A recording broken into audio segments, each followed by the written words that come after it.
Gentlemen, you are both drunk on cosmic wine. Welcome to the show. I'm Dr. Mark Sylvester. And I'm Dr. Richard Schulman. This is Alt Psych.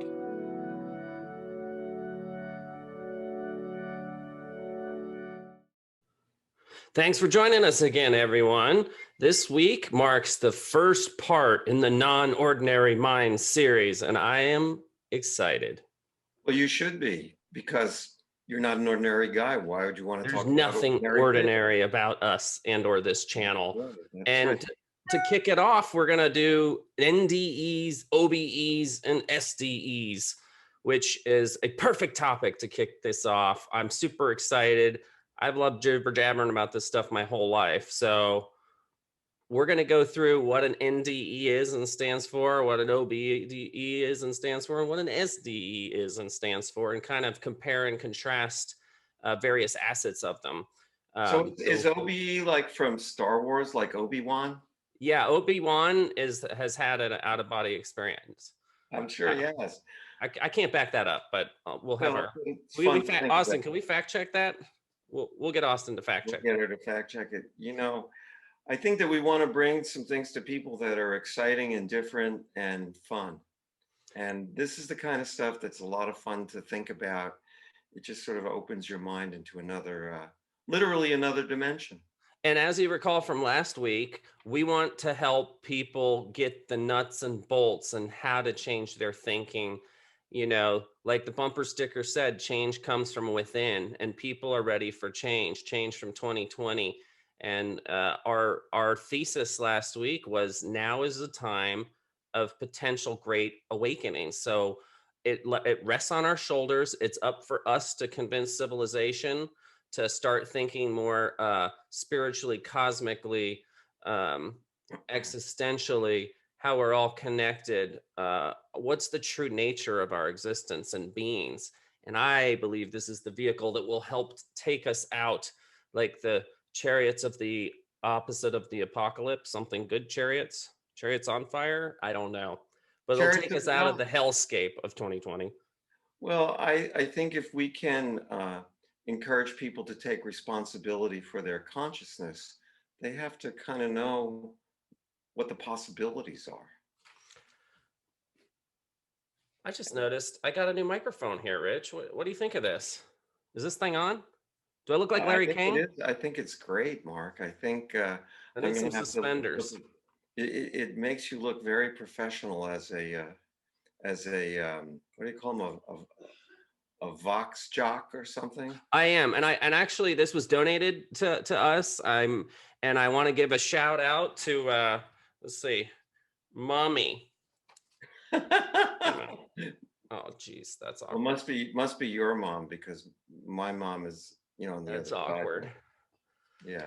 Here's shouting out to you, Mom. You got the COVID and you're gonna make it through it. We're all pulling for you. Stay away from my kids. So let's get started. NDEs, near-death experiences. That's what this stands for. I feel like by now a lot of people have heard of these. It's pretty cool. Do you have any idea, like, how many people have, you know, sort of had these? Well, funny you should ask. Approximately 3% of the US population admits to having a personal NDE experience themselves. And as I've talked about on the show before, I'm in that 3%. And I'll tell you a little, I'll remind our viewers of that story once we kind of get through some of the features. And I want to hear some of the stories that you've got, because I know that you've got examples of all three of these, like I do as well, which is fascinating and exciting and a great place to kick off the new series on the Non-Ordinary Mind. So what is an NDE? Well, it's something that's been described as far back as we can tell on recorded history. But really in the mainstream media, I'm sorry, I'm not allowed to say that anymore.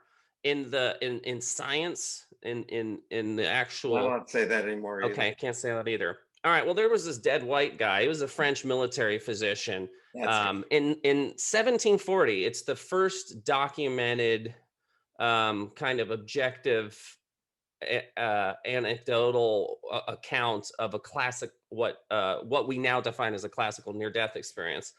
But it really wasn't until good old Raymond Moody, right, in 1975, coined the term, the colloquial near-death experience. And that's what we know it as now and what we refer to it as now. So 3% of people are having these. They've been going on since the beginning of human consciousness, as far as we can tell. But we've really kind of caught up to the fact, hey, there's something here. This is legit. We should study it. We should research it. We should name it. Raymond Moody kind of explodes the interest. Tons of great books and stories and accounts are out there. But I think one of the distinguishing features we were talking about is near-death experiences and OBEs, which we're getting to next, out-of-body experiences, are often used interchangeably. So you can think of them as interchangeable on one hand. So on the other hand, we're going to kind of highlight some of the differences. The first obvious difference is you tend to be more near death in a near-death experience. So what does that mean? The situation itself is more near death. So it could be an illness, an accident, injury, resuscitation. It could be, a septicemia and you're going in organ failure. There's usually a impending threat of doom. And because of that, you're usually in the hospital, right? With medical monitoring going on, medical interventions, and we'll talk about why that's important. But it's frequently occurring in the hospital, around the hospital, observed by medical personnel, like first responders. They may have an EKG hooked up to you to know that your heart stopped. They may have an EEG hooked up to you to know that your brain waves were nothing when this experience happened. So that kind of both sets a corroboration, but also a pretty significant set of confounding variables of veridical proof of the NDE itself being sole proof of an existence of life after life, or the soul out of the body. And they're deeper experiences, right?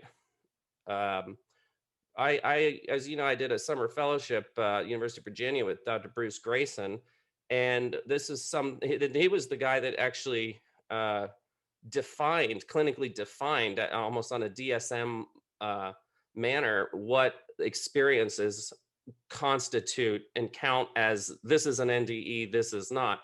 And basically what's agreed upon is there's 8 core features that you have to meet for it to be a medical technical NDE.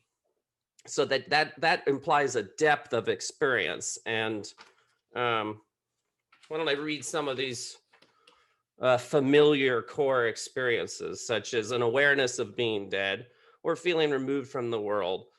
Positive emotions can be described as bliss, peaceful, total lack of pain, total sense of nirvana, euphoria, well-being, total unconditional feeling of love and acceptance. There's a sense of moving through a tunnel or a passageway, usually towards a light white or being immersed in a white light, what many people know as the tunnel. Frequently will meet deceased loved ones, sometimes still living loved ones, which we'll get into. Frequently encounter, again, this is a core component, angels or beings of light. Some people call them religious archetypes. If you're a Christian, you're more likely to meet Jesus. If you're a Buddhist, more likely to meet the Buddha or Allah. If you're Muslim, etc. But the content is still the same, even though the archetype of the supreme being or whatever the next being you would expect to encounter would be is culturally specific. But that's all that's culturally specific. The core features of NDEs are identical all around the world in different people, ages, and cultures and sexes. There's not been a statistical difference between these populations, which is quite interesting in and of itself. And then, of course, experiencing a life review. That happens in many different ways. We won't get too much into that, but it does make for a good joke that I tell frequently, which is I saw my life flash before my eyes and it was really short. Did I hear crickets? No, I laughed. You're laughing on the inside. No, I laughed on the outside, just not real loud. my first experience with this, before I knew anything about this, as some of the viewers know, I do a lot of mind-body work. When I started working with a body therapist, the first body therapist I ever worked with, we were working in this little room, kind of was a massage room that had a low lighting, working with this patient. She's talking about going into surgery, and her eyes rolled back in her head and she went limp. And I looked at I looked at my co-therapist and said, "Is she dead?" You killed her. Well, how could we kill her? We were just talking. Anyway, she seemed dead. And then she kind of came back and I said, "Where did you go?" And she said, "Well, we were talking about how scared I was of surgery, and there was the surgery and I died." I said, "Well, how did you know?" Well, she described it. I left my body, I went down the tunnel, and I felt fantastic. I loved being there. And I met someone who was apparently my spirit guide, and I didn't want to come back. Yeah. And the spirit guide said I had to come back and take care of my children, which, by the way, is a theme that I heard from other people who've had this experience. Well, she came back, when she came back, like she woke up again. And she was different after remembering the experience. She was much more peaceful, less anxiety. This was a chronic pain unit. Her pain had improved.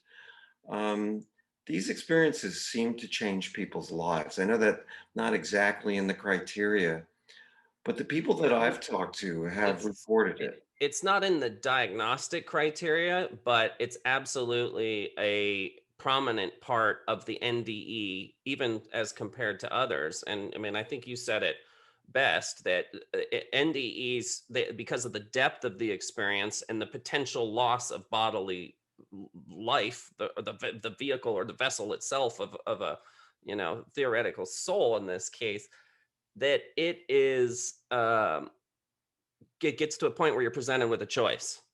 Whereas we'll see that doesn't happen with OBEs and SDEs. So you get to a final barrier, and people describe just intuitively knowing if they go past there, they ain't coming back. It's a one-way door. So they're presented with a choice. And I agree, you cannot argue with these people and tell them that they weren't dead. There is such a significant psychic shift and psychological changes that take hold. I've seen lawyers, prosecutors come back and say, I can't do this anymore, and get into, theology. I've seen stockbrokers come back and say, this is meaningless. This isn't helping people. And then they, get into volunteering and doing, Red Cross or something altruistic. And you're right, those psychic changes, the shift, not only can you not argue with, but they persist. They're real. They last. These people are changed.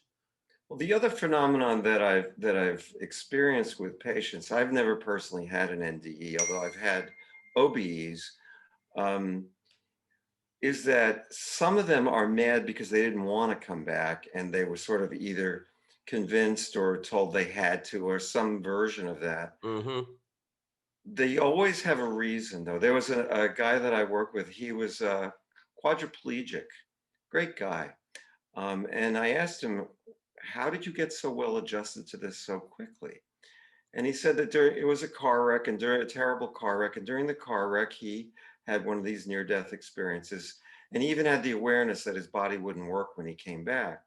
But whoever was talking to him, some angel or something, said, look, you need to come back and take care of your son, and you can teach him what he needs in order to live, as a good person without having, your mobility or your body.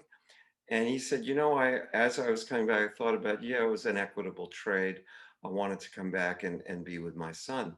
So, a lot of people would have had trouble adjusting to such a level of impairment. He was at peace with it almost from the start. Yeah. And that's part. I would include that in the psychic shift and that awareness. That's really quite fascinating. Although, me, I always like to play devil's advocate. One of the things we studied in Virginia was if these people are supposedly more godlike and more altruistic and everything's better and they're nicer and they pay more taxes and they hug their neighbor, they have a higher rate of divorce.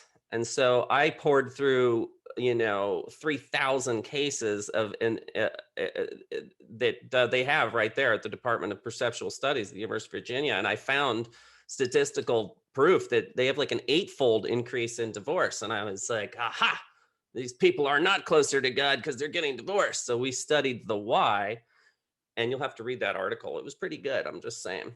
Well, I mean, I could tell you why. I don't need to read the I know article. you know why. I Yeah, was just but going to what leave do a our cliffhanger. viewers need to know why? Maybe, well, basically, I'm going to let him in on the secret. All right. If you're going to blow it. No, I'll let you let him No, it's okay. You tell them about it. I'm drinking. in. Well, first, I will have to have something to drink also. Wow, Where this did is you a get great that cup, problem. Dr. Thank you. Sylvester? Any kind of big event like this will change the dynamic. And if somebody has made a big shift, I remember when I worked in the VA, there was a patient that I got a referral. It said on there was good luck. And it was not an OB or an ND, but he made a humongous shift working on post-traumatic stress. And his wife said, I don't know how to deal with him. I'm used to the depressed guy. There were actually eight categories that people fell into. We don't have time to go into it, but you can imagine, and I know you know, and I think the readers can see that if someone who comes back markedly changed, if you've got a materialistic husband who's a mover and a shaker, business, stockbroker, lawyer, whatever, and he's got a wife who enjoys that life, and then he comes back and he's not the same person. He's volunteering and selling off his stuff and giving things away to people who need it more than him. She may create some conflict. She may not like that. So I didn't have a similar experience in the psychic shift because my near-death experience happened at such a young age. I was 6 years old, and I think when you're that young, you really haven't formed your art, the models and your impressions of the world, your place in it. And so to me, it was almost like revisiting where I came from 6 years before. But I did have all the classic core experiences. Did And you have a memory of it right away, or did it come back to you later? I had it right away. Okay. Because with some people, I've seen that they don't have a conscious memory of even though the experience happened, and in some of the deeper work that we do, they regain the memory, and that memory shifts their psychological approach or where they have meaning. I mean, I can imagine, gee, you wind up becoming a psychiatrist, Sure. and that may have somehow affected. Brian Weiss talks about that in his book about being able to contact the spirit of his son who died, and that changing his perspectives. There's a lot of possibilities to change the way we look at the world and the way we are in the world.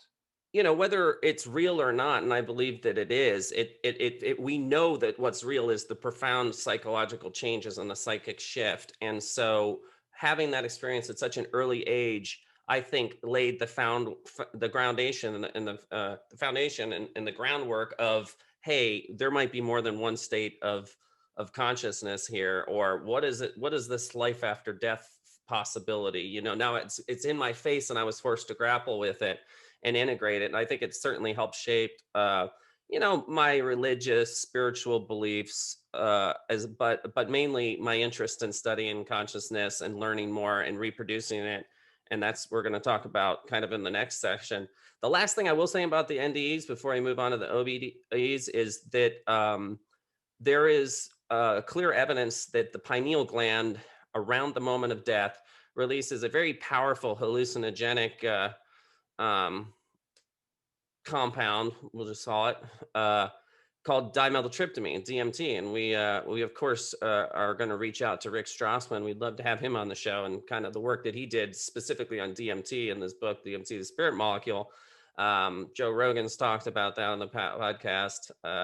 So there's a physiologic event, there's medical interventions, there's medical monitoring, that there's a close to death eminence of NDEs. How in the world are OBEs different? Well, Before you go there, there's one other thing I want to point out about NDEs. The people I've talked to who've had them lose their fear of death. Absolutely. And losing that fear changes the way they live. Absolutely. I've never had a fear of death. I don't have a death wish, but to me, death is more natural than birth. And my wife has always found that and most everything else about me quite odd. And But I and find it quite quite quite peaceful, oddly attractive too. apparently. Well, okay. That's good news for you. Out So of body now you were experience. about to talk about OBEs. So OBEs.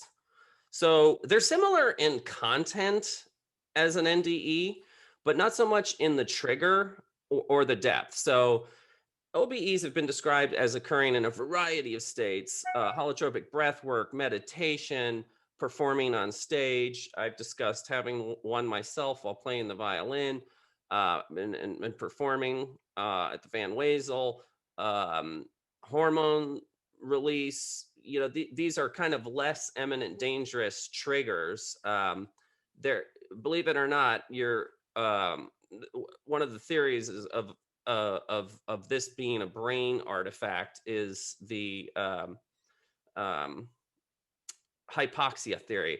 And you can actually test hypoxia quite easily without suffocating someone or cutting off their oxygen, because the brainstem isn't looking for oxygen when it's maintaining oxygen. The way it balances oxygen is by managing carbon dioxide. So there's another dead white guy who created a blend of gases called Meduna's mixture, which is 2/3 carbon dioxide, 1/3 O2. Now we're breathing around 17-20% O2. He was giving the subjects 1/3 or 33% oxygen. So they had plenty of oxygen. So there were never any like medical danger, but their brainstem didn't know it because they were, unlike the 2% carbon dioxide or whatever, they are inhaling 66% carbon dioxide. And so their carbonic acid goes up. The brainstem says, hey, you're suffocating. And it was able to actually trigger out of body experiences, which was quite fascinating. Isolation tanks, there's a lot of different scenarios, but you get the picture that death doesn't not need to be imminent. Matter of fact, there was a story of a soldier in a foxhole and a grenade plopping and landing right next to him and him just freezing because the thing was going to blow up any second. He couldn't get to it to get out of it. He had a full-blown OBE. Now, the bomb was a dud. The grenade did not go off, but the imminent threat of his death was enough to kind of punt him out of his body. So you can kind of see the difference in the severity between the NDEs and the OBEs. You tend not to need all of the core features, but you can get some of them. You can get the tunnel, lights, buzzing noises, communion with other beings, but you don't get to that point where you're forced to, or you're presented with the choice or the discussion of you got to go back. It seems to be further back, I guess, wherever direction we're going. And I think because of that, the depth of the psychic shift that we were talking about before isn't as great. It's not as profound and pervasive and prolonged as an NDE. But again, medical intervention isn't involved. And so when you think of it, it's a higher quality of evidence because you can't blame like, well, you were given anesthesia or, you know, you were septic at the time. These are people who are otherwise physically healthy, having a very similar, if not identical, experience to a lesser depth, but they weren't really in any danger, such as when I'm on stage performing, violin at the Van Wezel, 10, 12 years old. I'm watching myself from above the audience down on the stage while playing and not thinking of not physically being in my body there, playing and thinking about moving the bow or my fingers. My body took care of that, but my consciousness could remote kind of view that. Is quite well, relaxing. you're most likely in a different state of consciousness. The experiences that I've heard from my patients, one was in a car accident, which she did not get hurt. She was actually worried about the other car. And I said, well, how are you viewing this? And she said, oh, wow, I'm outside of the car Mm. looking at this thing happening. And there's another one during surgery where she's floating above the surgery, and actually that was pretty profound in that she exclaims to me, the surgeon's drunk. So, she went back to her hometown in Indiana somewhere and came back with this really amazing story that she had tried to look up the records of the surgery and she couldn't get them. But she did find that the surgeon in question had lost his license for performing surgery while he was under the influence of alcohol. So that's some pretty good data. Corroborative. Yeah. Yeah, Medical evidence. that whatever was going on was real. There's another patient. Now, this I thought was pretty cool. She heard what her surgeon was saying during the surgery. Now, all of these are under pretty high stress. I wanted to point that out. Mm-hmm. Um, and the surgeon said, "Oh, you were probably dreaming." And then she told him about the sailboat he was going to buy and the argument he had with his wife. And he turned on his heels and left and wouldn't talk to her. One of the most profound ones that I've heard about, and I've had my own experiences with this.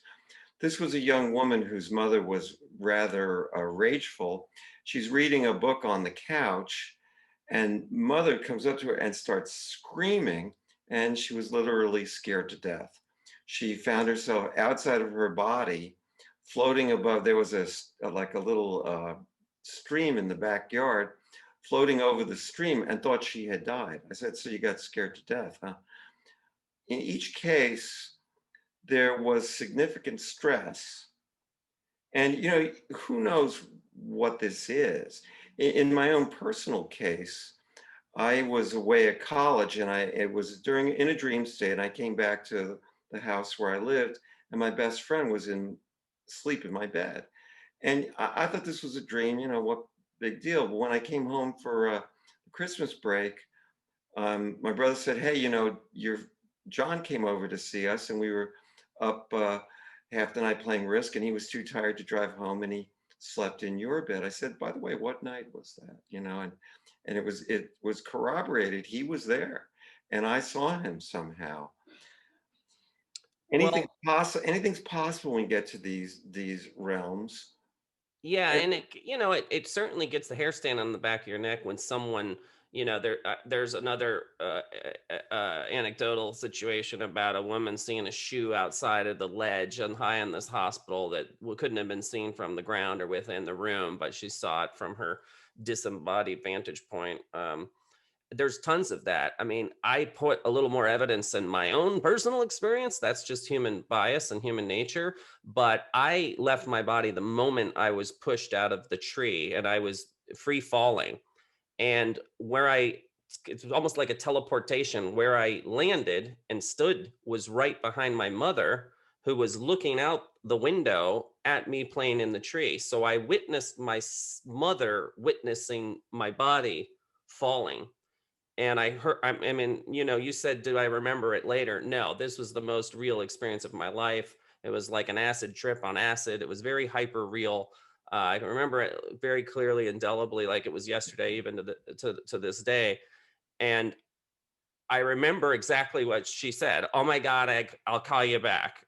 And so when I told my mom that later, she was like, "That's exactly what I said." So that's kind of that anecdotal, veridical proof that really intrigues people. But talking about the shared death experience takes at least the evidence of this this thesis here we're positing of talking about consciousness and the soul to an even higher level. And I think what you're referring to with your friend was sleeping in your bed could have actually been more of a shared experience, an SDE. Well, I mean, but there was no death there. I didn't even know about the term shared death experience until we started, talking about what we were going to do for the show. But I did have a patient who had this experience, and it was profound for him. It wasn't the person he An knew. SDE.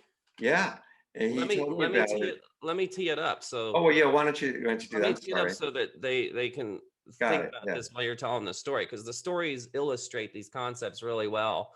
And I found it surprising, out of all of my hippie friends, I was the most disappointed in you that you didn't know what a shared death experience was.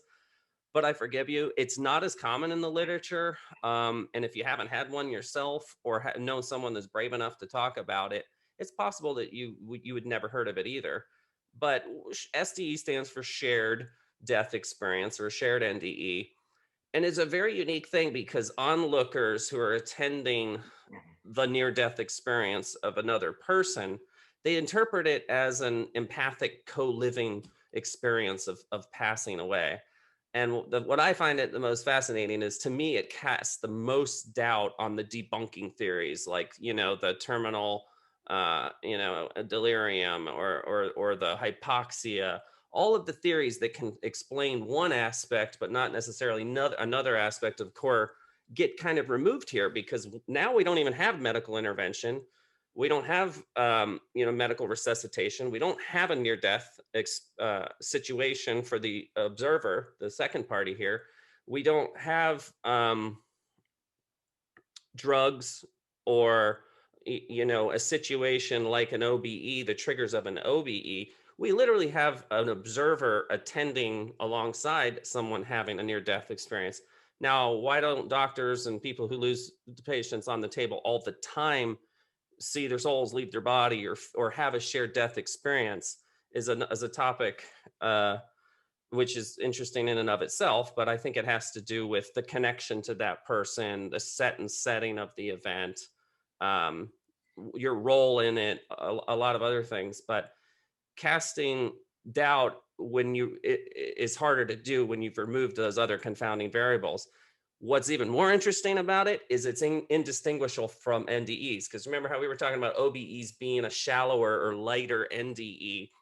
SDEs go back deeper because you're experiencing dual consciousness with the person having a full-blown NDE. So it's indistinguishable in terms of the core elements, the quality and the depth of the experience, and the ego strengthening and the psychic shift tend to be less, because you're not the primary recipient of the event. You're an observer of it. So that's fascinating to me. The third fascinating thing is you don't need to be in proximity. You don't need to have your hands on this person. You don't need to be in the same room. Um, and I think you have a story about that. Yeah, well, both my parents came to me to say goodbye when they died. I mean, both cases was a dream, but when I woke up from the dream, I knew I was going to get a call. Uh, You just knew it. no, I literally had the dream where they said, "Look, I'm going. I love you. I'll see you later," kind of thing. And so I was not surprised to hear that they had died. Now you could explain it 100 different ways. I knew they were sick, blah blah blah, and they were aged. I do have a patient who experienced a man who had a heart attack in a restaurant, and he didn't know this man, and he's a very very warm, sweet, empathic person. I mean, just in general. But he held this man while he died, and he said he felt the man come through him. He Hmm. could feel his death, and he actually had to work through it in therapy because it was very profound for him, and he didn't know what to make of it. If any of you want to have a mind-blowing conversation, talk about this with the hospice nurse. This is a daily occurrence in their life, in the events surrounding death. And not just the cat that climbs up on your bed and you got less than 24 hours to live. What they've experienced along the shared death experience, what they've seen and witnessed, is fascinating. You could listen to these people for hours. They tend not to talk about it, but I'm talking about it for them. I think it's really important. Unlike the near-death experience that I had when at 6, or the OBE that I had at about 12, in college, probably about 18, 20 years old, I had a shared death experience myself. And in some ways, it was more profound than the other two because it was the first time I had experienced dual consciousness. I mean, if everybody closes their eyes right now and I ask you where you are, you're going to kind of point to your third eye, the middle of your head. Like, this is where I see myself. You don't see yourself in your chest or your heart or your kneecap or up here or on one side. Yeah, that's And true. to make a long story short, she was hours from death. She'd been in a coma. She was sick as hell, dying of liver cancer. So it was toxic and all of this. And I was in the room alone with her and just kind of doing a little countenance on her. And I had my hand on her hand for quite some time. And I just started to feel like my arm was starting to tingle and go numb, probably because I hadn't moved it in the position. And being the forever observer that I am, rather than pull my hand back or get startled or anything like that, I got curious and I remained open to that experience. Like, what is this? Where is it going to go? And I felt the energy and the vibration continuing to climb up my wrist, slowly up my arm. Then it was more intense, buzzing. Then my arm actually started to tremor and vibrate. And right about when it gets up to my neck, poof, my grandmother is in my head. And she was right here. I can point to you with one finger. She was in the back left corner. She wasn't behind my third eye. And I immediately felt everything she was feeling, the crushing chest pain, her struggling to take another breath and try to live another second, and all of the emotions. And we had a tremendous session right there where I basically reassured her telepathically, if you will, that it was okay for her to die. She had a son who was Down syndrome and had cared for him his whole life and was worried about what was going to happen to him. And I reassured her, and then the experience passed, and she did shortly after. So that was my experience with a shared death experience. And you see why I had to include it in the NDE OBE conversation, because they're all intimately linked, I think, in mechanism. And there are 3 data points that we can kind of use to sort of extrapolate and talk more about it. Well, it's really about an expanded consciousness, an expanded view of consciousness, and something that we desperately need. I mean, I've studied a lot of the major spiritual paths, and I found what the Buddhists had to say about this very powerful in this regard. They said that, we think of ourselves as separate egos, but we're not. hmm And that's where we're struggling as a society right now. Because we're not separate. We're all interconnected, and these experiences allow us to think differently. And with the psychological, emotional, psychospiritual shifts that people talk about after they have these experiences. And by the way, I mean, there's a book by Robert Monroe called Journeys Out of the Body, and a whole institute regarding this, with the idea being there's more to our consciousness than we know. And that when we have this bigger consciousness, we tend to be kinder to each other. Absolutely. And it's critical right now. And that's why we're kicking this off. That's why this is an awesome show today. That's why it's getting me thinking about all 3 of these events. Scratch your head and allow you to focus kind of inward and not outward, like we've been doing all year, on the concept of a soul and its ability to survive beyond the body in various circumstances. So I'm really looking forward next week to continuing down the rabbit hole. Let's take it a step further. Let's talk about spirits and phantasms. Until then, be well. Well. Hey, we almost got it that time. Yeah, one of these days. Yeah, we'll work on it. One of these days. Goodbye.